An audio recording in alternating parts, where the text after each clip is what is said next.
Bismillahirrahmanirrahim. Elhamdülillahi Rabbil alemin. Hər birinizi salamlayıram. Əziz izləyicilər, əziz iman əhli, sizləri ilahi xitablar verilişindən xoş gördük. Bugünkü mövzumuz Bəqərə surəsinin 278-ci ayəsi barəsində olacaq. İlk olaraq ayənin tilavətidir.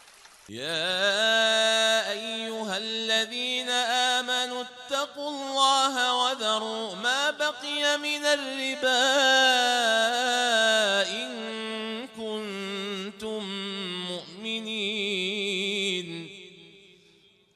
Bəqərə surəsinin 278-ci ayəsində Allah Teala iman əhlinə xitab edərək onlara ticarətlə əlaqəli, iqtisadiyyatla əlaqəli olan məsələni vurğulayır. Bu məsələ heç şübhəsiz riba və sələm barəsindədir. Ümumi olaraq riba və sələm iki formada baş verə bilər. Birincisi alış-verişdə olan ribadır.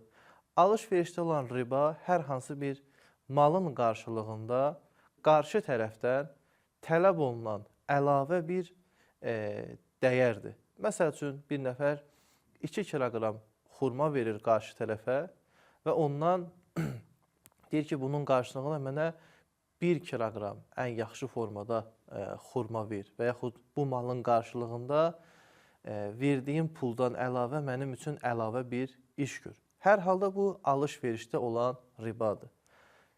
İkinci qism isə borcu olan ribadır. Belə ki, bir şəxs müəyyən məbləğ verir qarşı tərəfə. Deyir ki, bu məbləğdən də əlavə, məsəl üçün fərz edək 50 manat verir.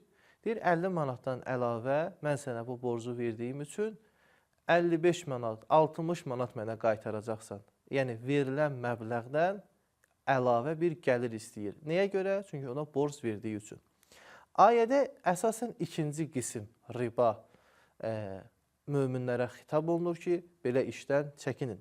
Ayənin qısa olaraq tərcüməsi belədir ki, Yə əyyuhəl-ləzinə əmənu, ey iman gətirənlər, İttəqullah, ilahi təqvaya sahib olun və zəru ma bəqiyə minər-riba in kuntum mu'minin və sələmdən, qalan faizdən çəkinin əgər müminsinizsə. Demək, Allah Teala imanın şərtlərindən də biri bunu vurğulayır ki, möminlər iqtisadi sahədə də Allahın hökmlərinə təslim olmalıdırlar. İqtisadi sahələrdə müsəlmanlara, iman əhlinə ziyan vurmamalıdırlar. Sözü gedən ayədən əvvəl 279, 280-ci ayələrdə demək olar ki, riba barəsindədir. Onu deyim ki, riba məsələsi bütün dinlərdə, bütün şəriətlərdə haram və qadağan olan bir məsələdir. Biz müxtəlif dinlərə, istər yəhudiyyətə, xristiyanlığa və məxsusən İslama baxda görürük ki, riba hər bir dinin haram etdiyi bir məsələdir. Və Qur'an-ı Kərimdə riba məsələsi o günahlardandır ki, Allahla və onun rəsulu ilə döyüşmək olaraq bildirilmişdir. Yəni, kimsə riba ilə məşğuldursa, sanki Allah və onun rəsulu ilə döyüşür kimi bildirilir Qur'an-ı Kərimdə və heç bir günaha Qur'an-ı Kərim bu formada təhdid etməmişdir. Hər bir halda 279-cu ayədə Allah Teala buyurur ki, bunu etməsəniz, yəni aldığınız ribadan, üstündə faizdən çəkinməsəniz, Allahın və onun elçisinin sizə müharibə elan etdiyini bilin. Yəni Allah və onun rəsulu sizinlə döyüşdədir, sizinlə müharibədədir. Yox, əgər tövbə etsəniz, sərmayəniz sizindir, nə sizə zülm edirsiniz, nə siz zülm edirsiniz, nə də sizə zülm olunur. Yəni, məsələn, bir insan müəyyən bir pul qarşılığında qarşı tərəfə borc vermişdi. Misalımızda 50 manat idi. Ayə buyurur ki, siz yalnız 50 manatınızı geri istəyin. Onun üzərində qalan borcu götürməyin. Belə olduqda nə siz zülm edirsiniz kiməsə, nə də sizə zülm olunur. Yəni, verdiyiniz pul sizə qayıdır. 280-cı ayəsində isə Allah Teala buyurur ki, əgər borclu olan adam ağır şərait içindədirsə, onun vəziyyəti düzələnə qədər ona möhlət verin. Bilin ki, borcu bağışlamaq sizin üçün daha xeyirlidir. İkinci formada Allah Teala biraz da qabağa gedərək deyir ki, Siz ki o 50 manatı, bizim misalımızda 50 manat idi, 50 manatı vermişsiniz. Əgər qarşı tərəf borcludursa, ondan nəinki pulun qalığını, faizini istəməyin, ilk növbədə möhlət verin. Yəni, borcu qaytarmaq üçün də onun üzərinə getməyin. Əgər bu bəyəniləndir, bundan daha yaxşı bəyənilən, o sizə öz ehtiyacı üzündən gəlmişdi sizin qapınıza. Əgər onu Allah üçün bağışlasanız, o pulu infaq etsəniz, bu daha yaxşıdır. Demək, Allah Teala burada riba məsələsini vurğulayandan sonra bir neçə məsələyə işarə edir. İlk olaraq deyir ki, siz ribanın üzərində faizdən qalan məbləğdən gözünüzü yumun Allaha görə. Bu işi görməyin. Bu birinci mərhələdir. Bu işi görsəniz və Allah və onun rəsulu ilə siz müharibə etmiş olursunuz.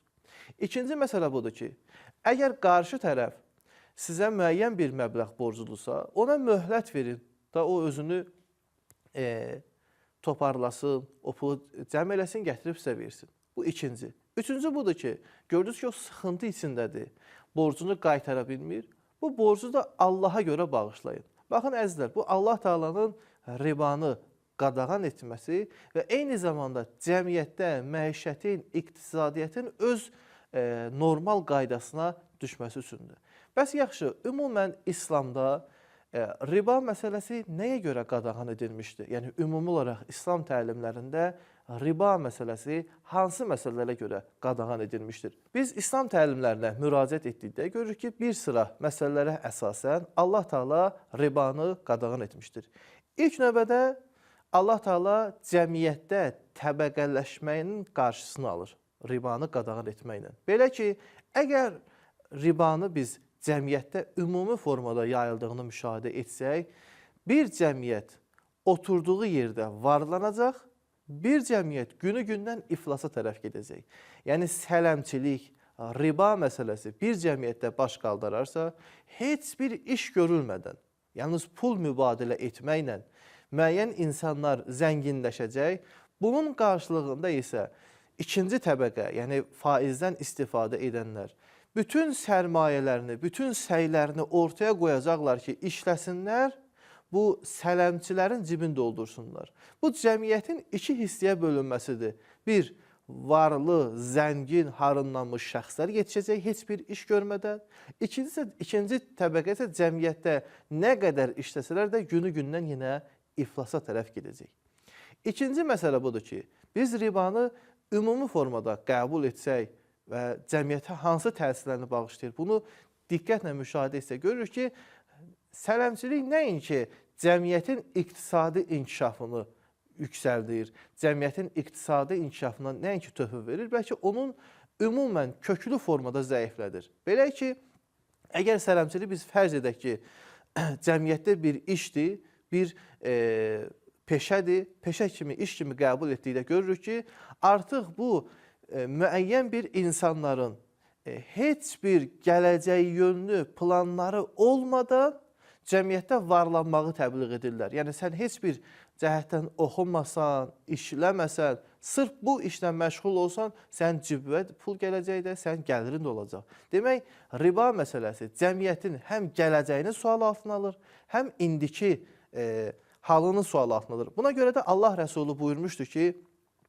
Allah Teala'nın faizi yeyəni, yedirdəni, şahidlərini və yazanı lənətləmişdir. Yəni, riba alan, buna şahid olan, bu məsələyə təşviq edən Allah Teala tərəfindən hamısı lənətlənmişdir. Niyə? Çünki bir fərdin mürtəkəb olacağı günah deyil. Bəlkə bütün cəmiyyəti öz caynaqlarına, öz mənfur caynağına alan bir iqtisadi və siyasi, ictimai bir məsələdir. Ümidvaram, iman əhli bu məsələdən həm uzaq olar, həm bu məsələlərin qarşılığını cəmiyyətə təqdim edir. Necə ki, Qur'an-ı Kərim bunu qadağan etməklə qarşılığını təqdim etmişdir.